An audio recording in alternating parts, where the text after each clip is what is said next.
Hello everyone, मेरा नाम ऋषभ शिवरंजन है और मैंने 64th बीपीएससी में 23rd रैंक हासिल किया और मुझे बिहार पुलिस सेवा में एलोकेशन हुआ है।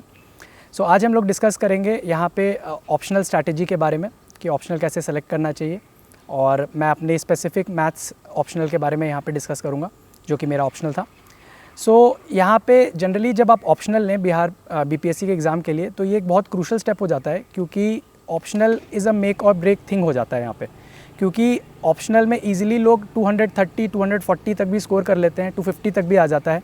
तो अगर आपका ऑप्शनल सिलेक्शन अगर गलत हो गया तो वो आपको लिटरली मेरिट लिस्ट से बाहर कर देगा। सो ऑप्शनल सिलेक्शन कैसे करना चाहिए उसके लिए मैंने 4-5 पैरामीटर आपको बताऊंगा। उस बेसिस पे आप देखिए कि आपको ऑप्शनल कौन सा लेना है, क्योंकि हर इंसान का बैकग्राउंड अलग होता है। कोई आर्ट्स बैकग्राउंड से हो सकता है, ह्यूमैनिटीज़ हो सकता है, कोई साइंस या इंजीनियरिंग बैकग्राउंड से हो सकता है। तो सबकी प्रेफरेंस अलग हो सकती है, कोई कॉमर्स बैकग्राउंड से हो सकता है। तो हम लोग ये चीज़ देखेंगे कि किस बेसिस पे आपको अपना ऑप्शनल का सिलेक्शन करना चाहिए। तो सबसे इम्पॉर्टेंट चीज़ अगेन जैसे मैंने बोला कि आपका यहाँ पे सबसे इम्पॉर्टेंट पार्ट आ जाता है आपका इंटरेस्ट, और उस इंटरेस्ट के साथ साथ उस सब्जेक्ट की स्कोरिंग कैसी है। तो अब इंटरेस्ट बहुत ज़रूरी है, क्योंकि ऑप्शनल बहुत डेप्थ में बहुत ज़्यादा होता है जनरली, क्योंकि जनरली जो आदमी बीपीएससी दे रहा है वो generally other civil services exams भी दे रहा होगा, यूपीएससी वगैरह। तो उसके अंदर जनरली ऑप्शनल का सिलेबस का लेंथ और ब्रेथ बहुत ज़्यादा होता है। तो आपका इंटरेस्ट होना बहुत ज़रूरी है। अगर आपका उसके अंदर इंटरेस्ट ही नहीं है और आपने सिर्फ मार्क्स के लिए ले लिया है तो फिर वो चीज़ बहुत डिफ़िकल्ट हो जाएगी। तो मेरे हिसाब से आपका इंटरेस्ट और अच्छा मार्किंग, अच्छी स्कोरिंग सब्जेक्ट, इन दोनों का एक मिडिल पाथ होना चाहिए। तो अगर आपका इन दोनों चीज़ है तो आपको बहुत इसके अंदर फ़ायदा होगा। तो आप ये चीज़ ज़रूर देखिए कोई भी ऑप्शन सेलेक्ट करने से पहले कि आपका इंटरेस्ट उसमें कैसे आ रहा है। दोस्तों, सोशियोलॉजी के टॉपर्स के मुंह से तो आपने बहुत बार सुना होगा कि उन्होंने स्लीपी के रिसोर्सेज यूज़ किए। तो लेकिन ऐसे भी कुछ टॉपर्स हैं जो सोशो ऑप्शनल से नहीं है। वो क्यों स्लीपी का नाम लेते हैं? दोस्तों, हम स्लीपी क्लासेस में जीएस एक्सटेंसिवली कवर करते हैं। ना सिर्फ यूट्यूब में डेली 4 वीडियोस आते हैं दोस्तों वहां पर, बल्कि हमारे पेड मॉड्यूल्स हैं। आज भी भारत के most cost effective paid modules systematically coverage करते हैं पूरे जो जीएस को, एंड मेंटरिंग भी अब तो शामिल है। दोस्तों, मैं आपको इनवाइट करता हूं इस पूरी जर्नी में जो कि भारत के ग्रास रूट से क्रिएट कर रही है अब टॉपर्स। तो आप इंटरेस्ट कैसे पहचानेंगे? तो इंटरेस्ट पहचानने का एक सिंपल तरीका है, आप सिलेबस देखिए और प्रीवियस ईयर के पेपर देखिए। तो जो भी आपका बैकग्राउंड है, आप सिलेबस से आपको ये आइडिया लग जाएगा कि आपने जो पढ़ा है और जिस सिलेबस में दिया हुआ है वो कितना सिमिलर है। और फिर आप प्रीवियस ईयर के पेपर देखिए, तो उससे आपको ये आइडिया लग जाएगा किस तरीके के क्वेश्चन पूछे जा रहे हैं। फिर आप ये भी देखिए कि उस ऑप्शनल का सिलेक्शन रेट क्या है। तो ये आप ज़रूर पता कीजिए कि आपको एक डेटा से मिल जाएगा। आपको एक स्मॉल आरटीआई फाइल कर सकते हैं, आप देख सकते हैं कि भाई प्रीवियस ईयर पेपर्स रिजल्ट के अकॉर्डिंग कितने स्टूडेंट्स उस ऑप्शनल के सेलेक्ट हो रहे हैं टोटल नंबर ऑफ़ स्टूडेंट्स में। सो आप इस चीज़ को ज़रूर देखिए। तो अदर फैक्टर जो होना चाहिए वो होना चाहिए आपका कि आपको ये सब्जेक्ट कितना स्टैटिक है।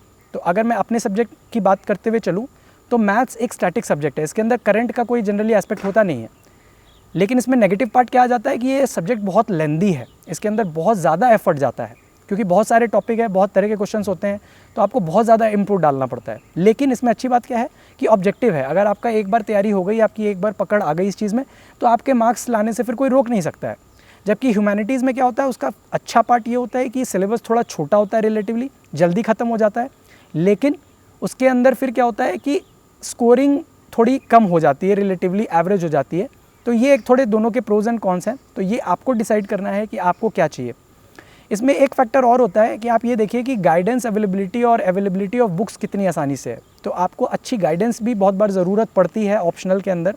तो आप ये चीज़ भी जब आप ले रहे हैं तो ये चीज़ को भी ज़रूर कंसिडर करिए कि आपके जो भी ऑप्शनल आप लेना चाहते हैं उसकी गाइडेंस कितनी अच्छी आपको मिल रही है, बुक्स कितनी ईजिली अवेलेबल है। क्योंकि अगर आपके पास अगर वो गाइडेंस नहीं होगी तो अगेन आप गलत पाथ पे चले जाएंगे और फिर आपका सारा एफर्ट वेस्ट हो जाएगा। तो इस चीज़ को भी आप ज़रूर देखिए। तो ये कुछ फैक्टर्स हैं जिसके बेसिस पे आपको ऑप्शनल सिलेक्शन करना चाहिए। अगर मैं अपने स्पेसिफिक अब मैथ्स ऑप्शनल की बात करूं तो मैंने मैथ्स ऑप्शनल लिया था क्योंकि मैंने देखा था मेरा इंटरेस्ट भी था, मेरा बैकग्राउंड भी था, और मेरा इसके अंदर स्कोरिंग भी मेरे हिसाब से अच्छी होती है, क्योंकि ऑब्जेक्टिव पेपर है, इसके अंदर सब्जेक्टिविटी नहीं है। तो अगर हम बीपीएससी की बात करके चलें तो बीपीएससी में एक पेपर जो 300 मार्क्स का होता है उसके अंदर 2 सेक्शन आते हैं, सेक्शन 1 और सेक्शन 2। उसके अंदर आपके सेक्शन 1 में पेपर 1 के पार्ट आते हैं 6 क्वेश्चन, और सेक्शन 2 में अगेन 6 क्वेश्चन आते हैं। इसमें से आपको 3-3 क्वेश्चन दोनों में अटेम्प्ट करना है, जिसके थ्रू आप 50-50 मार्क्स का ईच क्वेश्चन होता है, तो आपके टोटल 50 × 6 300 मार्क्स हो जाएगा। तो अगर हम 6 टॉपिक की बात करके चले तो हमें 3 ही अटेम्प्ट करने हैं। तो 3 अटेम्प्ट करने हैं, तो उसके अंदर मैंने जो पर्सनली देखा, ऑब्जर्व किया, तो आप लीनियर अलजेब्रा के क्वेश्चंस इजी होते हैं, सिंपल मैट्रिसेस के क्वेश्चंस आते हैं, तो वो आप ज़रूर अटेम्प्ट कीजिए। आप कृष्णा सीरीज़ की बुक्स को फॉलो कर सकते हैं और प्रीवियस ईयर के पेपर ज़रूर देखिए, क्योंकि बीपीएससी में क्या है, सिमिलर तरह के क्वेश्चन बार बार पूछे जाते हैं। तो अगर आपने उस टॉपिक के सारे क्वेश्चन प्रीवियस ईयर सॉल्व कर लिए हैं सारे, तो बहुत चांसेस है कि आपका सिमिलर क्वेश्चन आएगा, सेम नहीं आया तो सिमिलर ज़रूर आएगा। तो आप इजीली, आपके सब प्रैक्टिस है तो आप इजीली वहाँ पे उसको सॉल्व कर सकते हैं।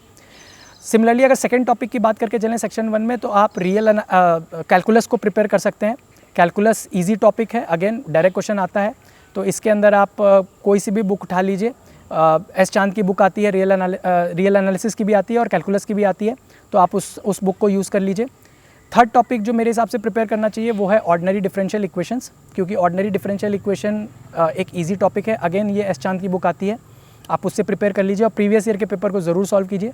सारे प्रीवियस ईयर के पेपर आपने सॉल्व कर लिए होंगे, तो आपका ईजिली आप वहाँ पे ऑर्डिनरी डिफरेंशियल इक्वेशंस के क्वेश्चन आप सॉल्व कर लेंगे। तो 3 क्वेश्चन तो हमें प्रिपेयर करने हैं, पर एक क्वेश्चन आप बैकअप में भी प्रिपेयर करके जाइए, क्योंकि जनरली क्वेश्चन मिक्स नहीं किए जाते हैं, हर टॉपिक से एक क्वेश्चन पूछा जाता है।